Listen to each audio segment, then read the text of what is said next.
Hello. स्वागत है आप सभी का GKRWA स्टडी पर। मेरा नाम निधि। आज के वीडियो में हम डिस्कस करने वाले हैं हिंदी के टॉप 35 ऐसे क्वेश्चन आंसर जो कि सभी परीक्षाओं के लिए महत्वपूर्ण रहेंगे। आप लोग वीडियो को शुरू से अंत तक ज़रूर देखिएगा और 35 में से कितने क्वेश्चन का आंसर आप सही कर पा रहे हैं, अपना स्कोर हमें कमेंट बॉक्स में ज़रूर बताइएगा। तो चलिए शुरू करते हैं फर्स्ट क्वेश्चन से। देवार्चन में कौन सी संधि है? बताइए, देवार्चन में कौन सी संधि है? स्वर संधि है। देवार्चन में स्वर संधि है। गिरिंद्र में कौन सी संधि है? बताइए, गिरिंद्र में कौन सी संधि है? ऑप्शन बी इसका राइट आंसर होगा। गिरिंद्र में दीर्घ स्वर संधि होगा। उद्घाटन में कौन सी संधि है? बताइए, उद्घाटन में कौन सी संधि है? व्यंजन संधि है। उद्घाटन में व्यंजन संधि है और इसका संधि होगा उत्धन घाटन। धनहीन में कौन सा समास है? अगर आपको जिस भी क्वेश्चन का आंसर पता हो तो हमें कमेंट बॉक्स में ज़रूर बताइएगा। तत्पुरुष समास है। धनहीन में तत्पुरुष समास है। दशानन में कौन सा समास है? बताइए, दशानन में कौन सा समास है? बहुव्रीहि समास है। दशानन में बहुव्रीहि समास है। इसका समास विग्रह होगा 10 है आनंद जिसके, अर्थात रावण।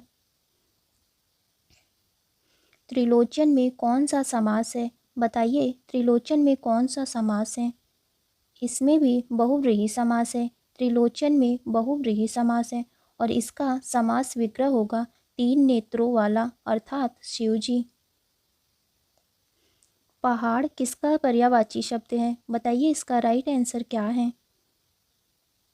गिरी का। पहाड़ गिरी का पर्यायवाची शब्द है। ईर्ष्या किसका पर्यायवाची शब्द है? बताइए, ईर्ष्या किसका पर्यायवाची शब्द है? डाह। ईर्ष्या डाह का पर्यायवाची शब्द है। मेधावी किसका पर्यायवाची शब्द है? बताइए, इसका राइट आंसर क्या होगा? प्रतिभाशाली। मेधावी प्रतिभाशाली का पर्यायवाची शब्द है। अंधे की लाठी मुहावरे का क्या अर्थ है? बताइए, इसका राइट आंसर क्या होगा? एकमात्र सहारा। अंधे की लाठी मुहावरे का अर्थ है एकमात्र सहारा। मूली गाजर समझना मुहावरे का क्या अर्थ है? अति तुच्छ समझना। मूली गाजर समझना मुहावरे का अर्थ है अति तुच्छ समझना। तो ध्यान दीजिएगा, ऑप्शन बी इसका राइट आंसर होगा।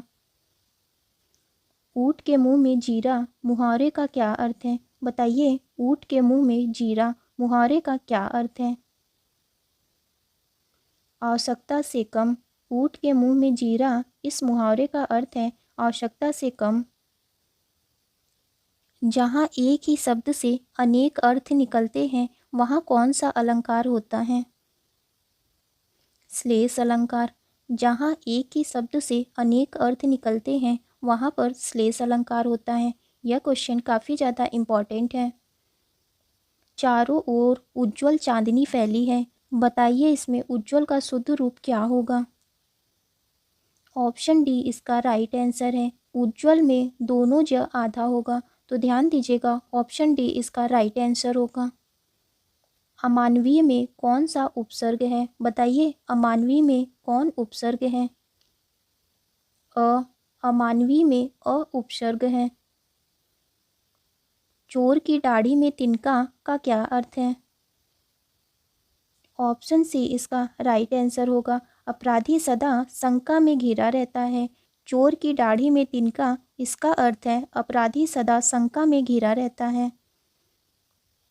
निम्नलिखित में कौन स्वर नहीं है? बताइए, इनमें से स्वर कौन सा नहीं है?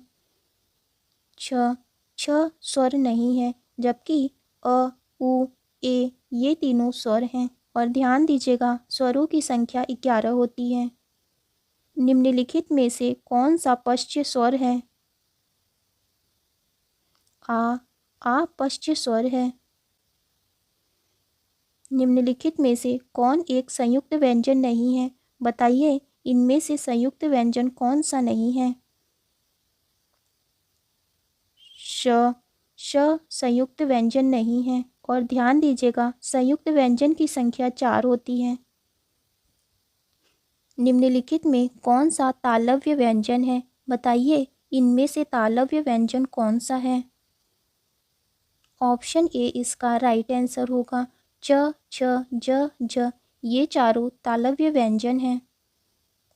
प्रधानमंत्री ने मंत्रिमंडल के बैठक की अध्यक्षता की। बताइए, मंत्रिमंडल का शुद्ध रूप क्या है? ऑप्शन सी इसका राइट आंसर होगा। ऑप्शन सी मंत्रिमंडल का शुद्ध रूप है। वह इन सब तत्वों से अनभिज्ञ है। तो बताइए, अनभिज्ञ का शुद्ध रूप क्या है?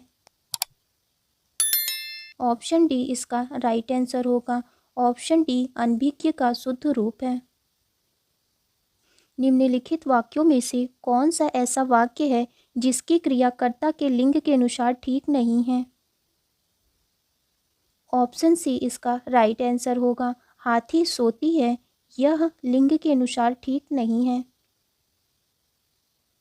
काम का नाम बताने वाले शब्द को क्या कहते हैं? क्रिया। काम का नाम बताने वाले को क्रिया कहते हैं। चिड़िया आकाश में उड़ रही है, इस वाक्य में उड़ रही है क्रिया किस प्रकार की है? अकर्मक क्रिया है। चिड़िया आकाश में उड़ रही है, इस वाक्य में उड़ रही है अकर्मक क्रिया है। इनमें से आपादान कारक की विभक्ति क्या है? बताइए, आपादान कारक की विभक्ति क्या है? से आपादान कारक की विभक्ति है। आपादान कारक में अलग होने की विभक्ति प्राप्त होती है। घनिष्ठ की शुद्ध उत्तरावस्था क्या है? ऑप्शन डी इसका राइट आंसर होगा। घनिष्ठ की शुद्ध उत्तरावस्था ऑप्शन डी होगा। कौन सा शब्द क्रिया विशेषण है? तेज। तेज शब्द क्रिया विशेषण है। ये भी ध्यान रखिएगा, वह शब्द जो क्रिया की विशेषता बताता है उसे क्रिया विशेषण कहते हैं। वाच्य कितने प्रकार के होते हैं? बताइए, वाच्य कितने प्रकार के होते हैं? 3 प्रकार के। वाच्य 3 प्रकार के होते हैं। कृतवाच्य, कर्मवाच्य, भाववाच्य। शिव का पर्यायवाची शब्द क्या है? पिनाकी। शिव का पर्यायवाची शब्द पिनाकी है। यह भी क्वेश्चन काफ़ी ज़्यादा इम्पोर्टेंट है। सारंग किसका पर्यायवाची शब्द है? बताइए, सारंग किसका पर्यायवाची शब्द है? हिरण का। सारंग हिरण का पर्यायवाची शब्द है। यह भी क्वेश्चन काफ़ी ज़्यादा इम्पोर्टेंट है। केतु किसका पर्यायवाची शब्द है? बताइए, केतु किसका पर्यायवाची शब्द है? झंडा का। केतु झंडा का पर्यायवाची शब्द है। कमल का पर्यायवाची शब्द नहीं है। बताइए, इनमें से कमल का पर्यायवाची शब्द कौन सा नहीं है?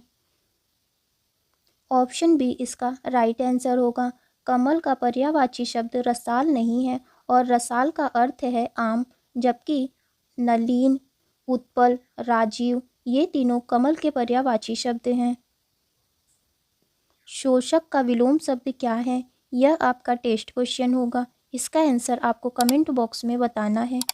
तो आज की वीडियो आपकी यहीं तक थी। वीडियो अच्छी लगी हो तो लाइक करें, शेयर करें। अगर आप चैनल पर नए हैं तो चैनल को ज़रूर सब्सक्राइब करें।